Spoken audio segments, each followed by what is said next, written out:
Tell me pretty lies, look me in the face. Tell me that you love me, even if it's fake.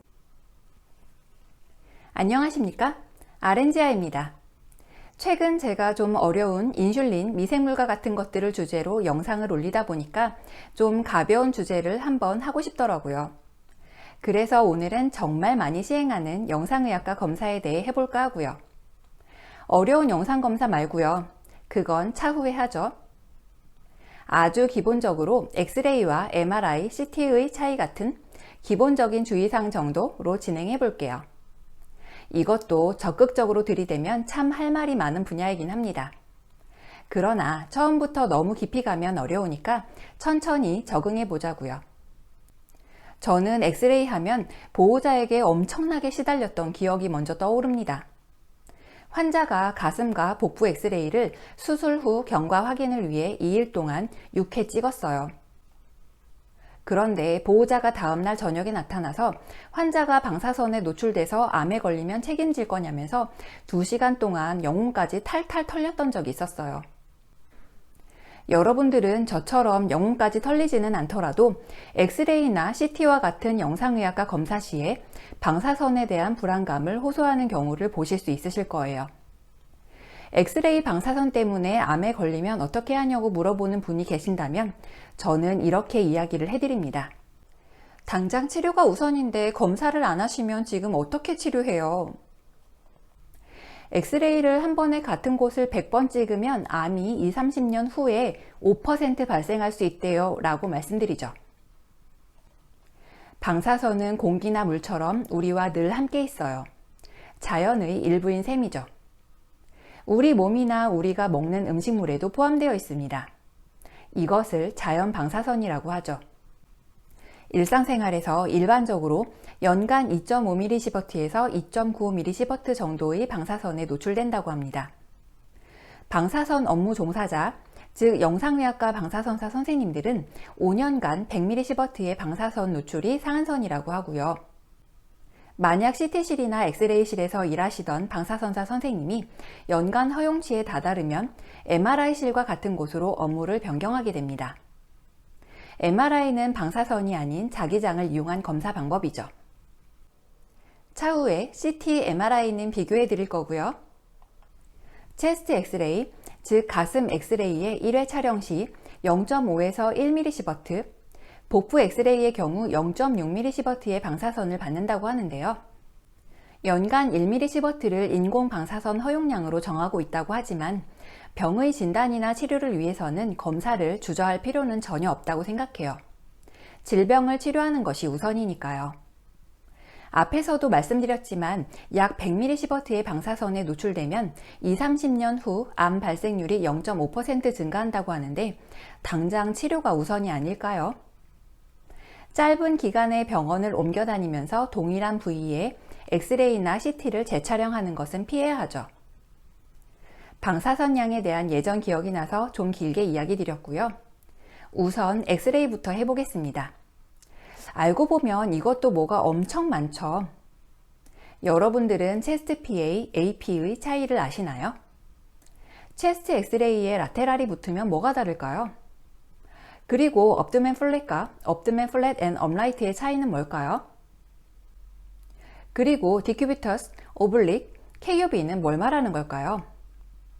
늘 보던 것들이지만 정확한 의미를 알고 일하면 참 재미있습니다. 하나하나 짚어드릴게요. 우선 경험부터요.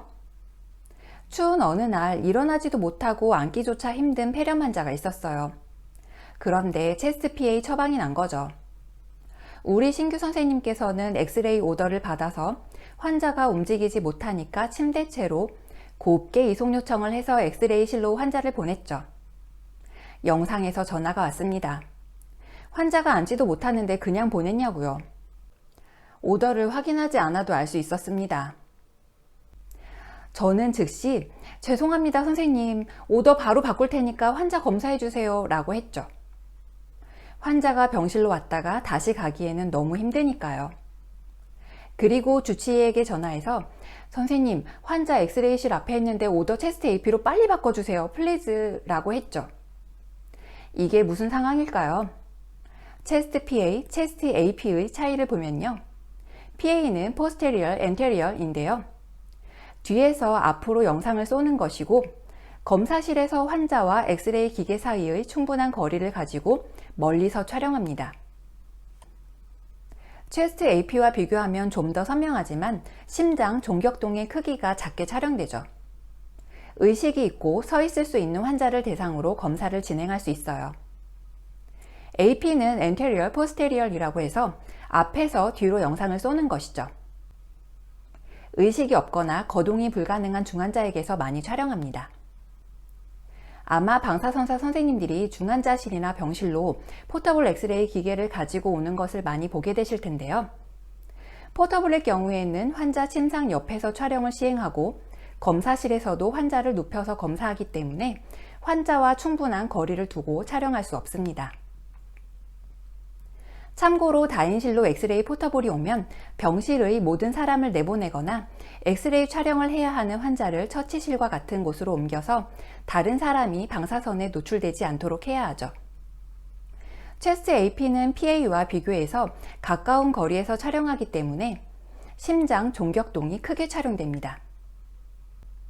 침상에서 누운 자세로 촬영하기 때문에 클라비클은 폐 위에 있고 스캐플라는 폐를 가리는 기본적인 해부학 구조로 촬영됩니다.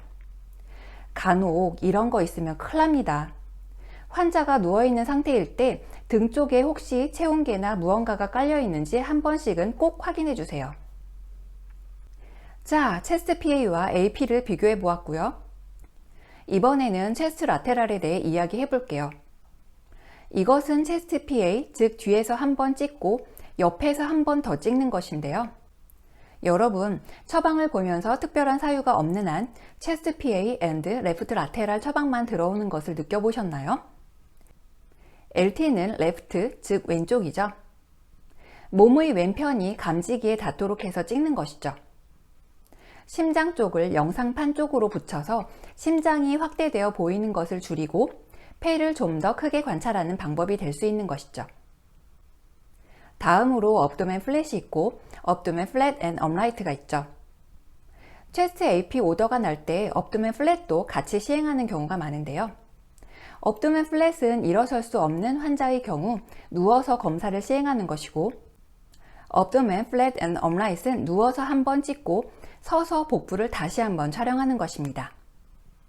가급적이면 업라이트로 찍는 것을 권유하는데요. 복부의 장기는 누워있을 때 위로 올라가 보이거나 옆으로 퍼져 보이기 때문에 가스나 분변과 같은 것들이 어느 위치까지 차 있는지 보기 위해서는 서서 찍는 것이 더 판별하기 쉽다고 합니다. 알고 보면 별거 아니죠. 데큐비터스도 볼까요? 이건 옆으로 누운 상태로 촬영을 하는 것입니다. 만약 폐나 흉곽에 물이 찼거나 또는 기흉이 있거나 할 때 한쪽으로 쏠려서 음영의 차이가 있는지 확인하는 것이죠. 이건 영상의학과 선생님들이 바쁜 시간에는 좀 피해 주시는 것이 좋겠습니다. 환자가 누울 자리가 있어야 하고 환자의 자세를 잡고 촬영하는 것이 쉽지 않거든요.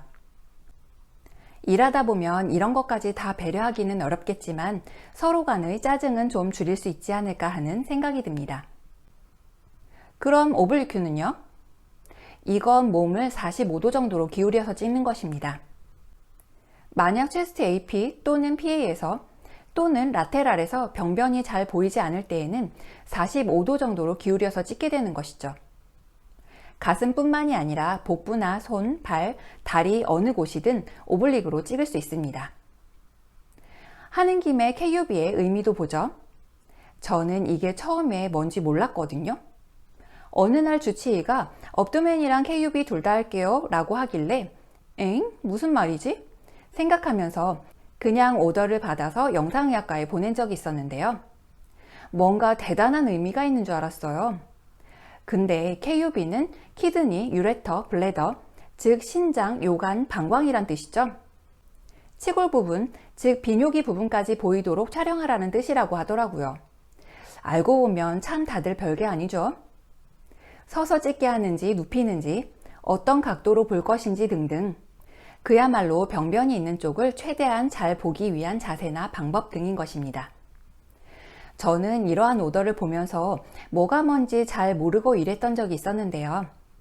모를 때에는 그냥 복부나 가슴의 엑스레이를 보는구나 하면서 그냥 단순 업무를 실행하는 것이었다면, 알고 나서는 환자의 현재 질병과 치료 흐름으로 연결이 되더라고요. 여러분들도 환자를 검사실로 보내실 때에는 알고 보내자고요. 어느 곳에서도 프로페셔널한 간호사로 보일 수 있도록이요. 파이팅입니다. 그럼 오늘은 여기까지 하고요. 이만 들어가 보겠습니다. 아렌지아TV 오늘 하루도 무사히.